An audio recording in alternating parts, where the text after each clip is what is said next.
Jangan disebutkan nama dan identitas ya Mbak dalam percakapan ini, karena percakapan ini saya naikkan dalam konten YouTube. Gimana sampean Mbak? Assalamualaikum warahmatullahi wabarakatuh. Waalaikumsalam warahmatullahi wabarakatuh. Rosana Sandro Selamat dan Mbak malam, Juli. Codau. Gimana? Gimana ya? Bentar, saya tak mengatur nafas. Mas. Lah sampean habis lapo? Tumpak-tumpakan ta ya apa? Lho. Boten. Oh, mboten. Lah pripun lho kok ambekan dawa? Baru Lah, niki mikir mau apa sing tadi kula omongke ngoten lho. bahasa Ini Indonesia loh, Mas. Mbak. Nanti Ya. apa penonton saya dari Amerika bingung. Oke. Pripun gimana ini? Saya harus seperti apa ini? Ini kan pertamanya ya, saya kan dari dulu ya, dari saya merintis mau kerja dari kecil kan memang sudah kerja sendiri ya, nggak tergantung sama orang tua. Nah, prinsip ini kan sudah saya terapkan ke anak-anak saya ya Mas ya. Siap. Nah, kan udah sekolah udah besar kan, anak yang pertama saya yang cowok ini kan udah kerja. Dulunya kerja ke Jakarta. Itu udah kerja sekian lama nggak pernah aku musik. Kalau dia butuh bantuan ya saya bantu kayak gitu kan. Nah, karena orang udah tahu kan gimana watak anaknya, nggak bisa nabung, nggak masalah kan, namanya juga masih muda kan, nggak tahu, belum kepikiran lah. Kayak gitu. Nah, suatu hari kan dia minta kayak gimana ya, dia minta saran atau saran tapi kayak sekalian bantuan kayak gitu kan, kalau mau join kerja sama temennya. Nah, saya kan bukan rundingan sama adik saya, gimana ini baiknya kita bantu apa enggak. Nah, kalau joinan kita sebaiknya enggak usah lah, kayak gitu kan adik bilang gitu. Nah, terus aku kasih tahu ke anakku, kalau kamu mau buka usaha ya buka usaha sendiri. Kita bantu modal sedikit, kamu juga, tapi kamu juga ada uang simpanan sendiri buat itu, ya, buat buka usaha, bukan semuanya dari orang tua kayak gitu ya Mas ya. Nah, beliau nggak mau, pengennya sama temennya, sama Suina, sama temennya kayak gitu. Tapi aku nggak ngizinin ya, kalau mau kerja aja terus, kamu simpen uang dulu. Kamu harus punya tabungan yang kamu kira-kira udah cukup lah buat buka usaha. Kalau sama temennya aku nggak ngizinin lagi, Kak bilang gitu kan. Tapi dia bilang iya saja. Tapi setelahnya kan udah nggak, yang pasti sudah saya kasih tahu seperti itu. Kan soalnya kan dia pasti posisi kerja juga. Tapi dia bilang nggak punya tabungan seperti itu. Nah setelah itu sekian lama kan udah biasa kan kerja gimana, dia bilang baik-baik lah. Saya nggak tahu Kak, tetangga saya bilang punya hutang, katanya anak punya dulu. Karena nggak tahu masalahnya kayak gitu kan. Soalnya kan anakku dari dulu udah tak kasih tahu, nggak boleh join ke temennya. Kalau buka usaha sendiri. Saya juga ngasih modal kalau dia mau buka usaha sendiri, tapi nggak semuanya emaknya, harus dia punya simpanan sendiri dan saya kasih tambahan modal kayak gitu. Nah ini tiba-tiba Kak, tetangga saya SMS bilang hutangnya gini-gini. Aku ya minta maaf sebelumnya, saya nggak tahu urusannya, nggak tahu permasalahannya. Kalau kamu minta bayar saya ya nggak ada tanggung jawab di saya. Itu urusan kamu sama anak saya, nggak bilang gitu. Kalau menurut Mas Andro gimana sarannya dan solusinya? Terima kasih sebelumnya. Ya sampean kan tinggal ngomong sama anaknya, nanyain. Saya udah ngomong, ini maksudnya, maaf, gimana Mas? Makanya saya ngomong dulu, apa sampean ngabisin omongan? Iya saya ngabisin dulu ya. Nah, kan SMS-nya itu saya kirimkan. Nah, ya. Setelah itu kan SMS-nya tetangga saya kirim ke anak saya. Terus dia minta maaf Mak sebelumnya. Ini urusan saya sama tetangga saya. Temennya itu kan emang tetangga. Ya belakang rumah satu RT gitu loh. Nah, saya kasihkan ke dia. SMS temen dia itu, anakku, terus anak bilang, ini urusan saya, tanggung jawab saya minta maaf udah. banyak ngerepotin emak, nanti saya akan bayar sendiri. Anak saya udah bilang begitu loh mas. Tapi itu tetangga saya masih sudah SM terus ke saya. Tapi saya diemin, kalau saya ngomongin banyak-banyak takutnya saya gelap gitu loh ngomongnya. Jadi kita kan bertengkar sama tetangga gitu mas. Gimana mas? Sudah. Menunggu. Sudah. Nanti saya ngomong sampean pengen ngomong lagi. Enggak. Terima kasih. Gini ya Mbak, walaupun bagaimanapun memang kita orang tua, tapi kalau anak sudah ngerasa bahwa tak selesaiin ini tanggung jawab saya, sorry dan minta maaf ngerepotin mama gitu kan, ya sudah kamu selesaikan, terus blokir aja. Karena namanya tetangga kadang-kadang ketika melihat orang tuanya ada terus anaknya nggak kuat, nah terus dia rese gitu. Blokir aja kalau saya sih. Iya.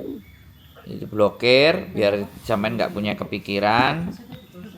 Terus di konsep sama anaknya utang itu jadi bagaimana dan seperti apa. Terus kamu rencana mau balikinnya bagaimana, tata caramu seperti apa, ya kan ditanya. Usahamu yang tersisa apa, kan kayak gitu tuh. Iya. Jadinya sampean nggak perlu bingung dan nggak perlu khawatir menurut saya, karena dia anak laki-laki, dia mau bertanggung jawab, dia berusaha, jadinya nggak ada persoalan. Jadi jangan dipikir terlalu banter-banter menurut saya. Halo? Iya begitu ya mas. Tapi itu tetangga saya masih aja. Ya berarti harus diblokir saja ya. Iya diblokir. Sampean blokir, nggak ada urusan kan. Yang berutang anaknya sampean. Kalau diblokir kan dia mau apa aja kan terserah. Jadi seperti itu Mbak. Kalau menurut saya ya anak sudah mau ngomong saya selesaikan sendiri dan semuanya kan ya sudah. Sampai tinggal bantu sidik-sidik. Terus bisnisnya itu apa kalau boleh tahu, utangnya berapa? Dan kayak gitu. Bisnisnya itu jualan bubur di Jakarta. Itu mas. Terus katakan Joina, tapi kan saya nggak tahu perhitungannya gimana. Itu masalah orang bisnis kan nggak tahu ya mas, kadang ada laku kadang enggak, yang ngelola anak saya kan anak saya yang harus ketor kalau itu jualannya nggak laku ya kan. Terus untuk makannya kan juga dari situ.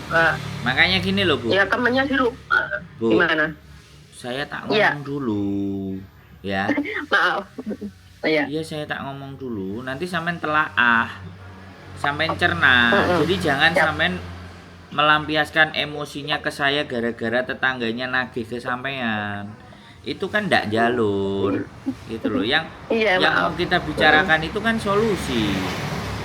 Iya. Bukan cuman ngeluh, tapi kan solusinya piye kan gitu tuh. Makanya kita bahas solusi ya. Jangan bahas dibaleni lagi anak saya nerima kerugian gini-gini. Namanya bisnis dan usaha itu nggak mungkin terus untung kan gitu. Selalu ada nilai kerugian lah. Kerugiannya sudah diprediksi apa belum? Kalau kerugiannya bagaimana? Nah sampean itu berkomunikasi sama anak, tanyain ceritanya, kejadianmu seperti apa, terus bagaimana hitungan bisnisnya kalian, boleh nggak kamu ceritain, sekedar hanya tahu kan kayak gitu tuh. Kalau cuma jualan bubur dan terus bisnis itu berapa sih? Ngabisin nggak 5 juta, 10 juta kan enggak, ya kan? Makanya sampean harus detail, sampean harus nanya ke anak sampean, bisnisnya piye, yo opo, ya kan? Kalau perlu sampean, anak sampean sama anak tonggo tadi, sing berbisnis tadi itu berbicara bertiga. Coba ceritakan ke saya. Kalian bisnis modalnya berapa, seperti apa. Tapi ingat ya, saya tidak mau membayar utangnya, tapi itu bagian dari kalian bersepakat untuk berbisnis gitu loh. Dan tolong ini bapakmu tetangga misalnya si A Bapakmu Ah, nggak usah WA saya, nggak perlu WA saya. Walaupun saya orang tuanya, saya bukan nggak berani bertanggung jawab. Ini urusan bisnis, ini urusan kalian berdua, nggak harus melibatkan orang tua masing-masing. Kalian sudah pada oh, dewasa, kan kayak gitu tuh. begitu ya. Ah, ya. Iya, Iya, ya. ya Nanti sampean kan, harus ngomong sama iya. mereka berdua yang berbisnis. Biar Mm-mm. sampean itu tahu Iya. alurnya, duduk persoalannya, duduk masalahnya. Jadi bijaksana gitu loh. Kalau sampean ngomong sama Mm. mereka berdua, Iya, iya. ya terus sampean Terima kasih. rekam. Seperti itu. Nah, terus sampean Mm-mm. rekam supaya jadi bukti. Kalau sampean rekam, sampean berbicara sama mereka, sampean rekam, otomatis kan sampean tahu ceritanya dari si A, si B itu kayak gimana. Mereka berdua deal-dealannya itu bagaimana. Mm. Bisa dipahami nggak? Iya. Ya, paham. Nah, kalau Eh, dua-duanya eh, deal-dealannya seperti apa, bagaimana, sampean kan bisa berpikir dan sampean punya rekaman. Jadi suatu ketika anak sampean disalahkan, sampean berbicara dengan mereka berdua itu bisa menjadi barang bukti. Oh, iya, iya, seperti itu ya. Loh, coba sampean Oh, benar pikir. ini, benar. Iya, coba sampean pikir. Benar, Mas. Sampean kalau ngomong ke saya tentang persoalan Heeh. bapaknya, ibunya nagih-nagih itu enggak penting. Yang paling penting adalah sampean tahu bagaimana mereka memulai bisnisnya dan bagaimana mereka patungannya dan bagaimana bagi hasilnya. Semuanya itu harus ada dan harus jelas. Iya, iya, iya. Nah, kalau sampean sudah Iya, benar. jelas di sana, ya sekali lagi sampean sudah jelas ada di sana. Mereka bercerita kedua belah pihak. Ketika mereka akan berselisih kan sampean bisa tahu gitu loh. Jadi Iya, benar, Mas. jangan juga berpikir anak sampean yang paling benar, anak-anak tetangga yang salah, anak sampean yang paling rugi, anak tetangga yang untung. Enggak begitu. Itu enggak bijak. Iya, Tapi iya. bagaimana kalian berbisnisnya? Coba terangkan sama saya. Dan apa yang sudah terjadi? Dan ketika sudah terjadi, kegagalannya di mana? Nah, itu baru orang tua bijak. Inilah yang saya cari-cari solusinya. Terima kasih. Nanti kan saya mau cuti, Mas. Nanti kalau mereka datang ke rumah kan bisa saya ketemukan anak saya sama mereka. Nah, kan di situ bisa ngomongin. Nah, langsung gitu. Ya wis, monggo Ya kan? terserah. Saya sudah ngasih gambaran ya. Ini Iya, bukan tentang berapa nilainya, tapi tentang bagaimana betul. persahabatan, bagaimana saling Iya, percaya. Dan di situ yang sampean harus seperti cerita itu. sama mereka dan harus didik Iya. sama mereka satu sama yang lain. Nah, Bukan iya, duit betul, Mas. 1 juta, 2 juta, 4 juta, 5 juta.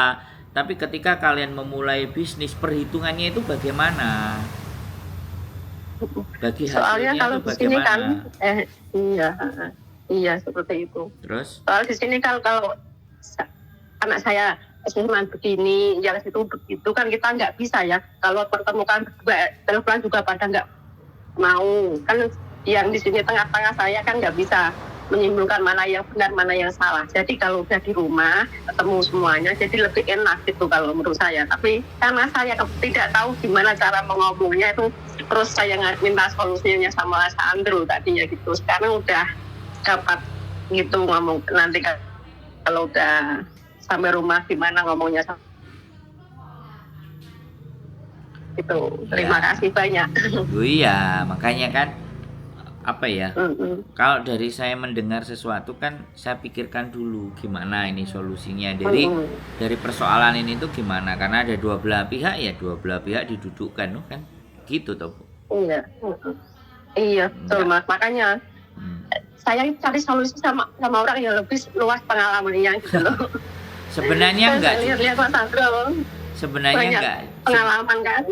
Sebenarnya enggak juga sih Bu. Cuman kembali lagi nih, kalau nanya ke keluarga ya pasti keluarga pun belum tentu kan.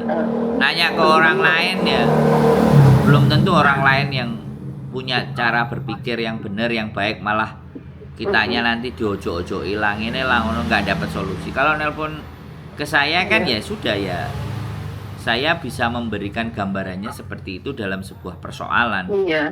Karena melihat Soalnya sebuah kan, persoalan itu kadang ada yang memahami, ada yang enggak, ada yang bingung, ada yang panik, ada yang pusing, ada yang mules. Tapi ya sudah. Jadi kan seperti udah itu. sampai ini udah ketemu kan, harus bagaimana, harus seperti udah apa, ketemu harus solusinya. kayak gimana. Iya. Dan nomor tetangga yang bleset bilangin aja, mohon dimaafkan dengan kalimat yang bagus, mohon dimaafkan. Jadi saya karena yang berbisnis anakmu dan anakku, biarlah mereka yang menyelesaikan. Saya tidak akan membantu urusan mereka bagaimana mengawali, ya. Mohon dimaafkan ya untuk sementara waktu agar saya konsentrasi, nggak kamu ganggu. Bukan berarti saya nggak bertanggung jawab. Saya justru akan berkomunikasi dengan anakmu dan anakku. Jadi tolong urusan ini ada arahnya dan ada di mana diselesaikannya.